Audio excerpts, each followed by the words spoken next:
President Trump made a number of claims about the economy in his first answer on Sean Hannity's program on Fox News on Wednesday. This is what he said: "The country we took it over, it owed $20 trillion. As you know, the last 8 years they borrowed more than it did in the whole history of our country.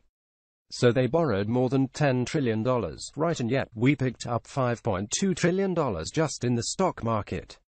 Possibly picked up the whole thing in terms of the first 9 months, in terms of value. So you could say in one sense, we're really increasing values. And maybe in a sense we're reducing debt. Let's go through that one claim at a time.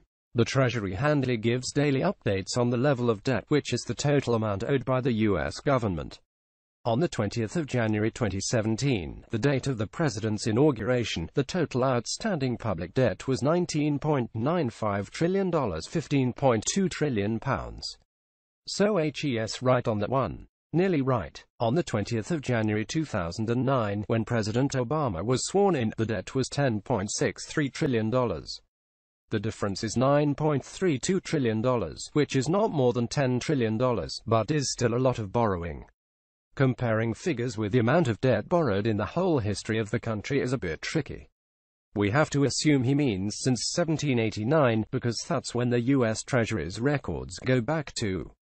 Clearly there are problems with this comparison, because the economy in the late 18th century is in no sense comparable with the one today. If we take the outstanding debt on Inauguration Day in 2009 as the total amount borrowed since 1789, then President Obama did not borrow more than that. He borrowed $1.31 trillion less than that. Of course, that net debt figure is not the total amount borrowed. The total amount borrowed will be considerably more than that, because some debt will have been repaid over the last few hundred years. And if it's not quite true in cash terms over that period, then it will certainly not be true using any measure that takes into account the growth of the economy.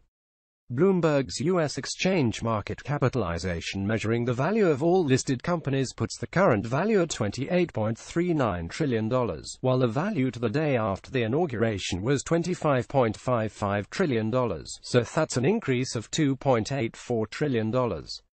But we know from President Trump's Twitter account that he was actually comparing with the level on Election Day. On the 8th of November, the market capitalization was $23.89 trillion, so it has grown by $4.5 trillion. That's not quite $5.2 trillion, but it's still growth of about 19%, which is pretty hefty. This bit is harder to interpret, but it sounds like he is comparing the U.S. debt with the value of the shares on the U.S. stock exchange. Market capitalization is not the government's money, it is shareholders' money. It might lead to more taxes being paid eventually, but the two figures do not belong in the same category.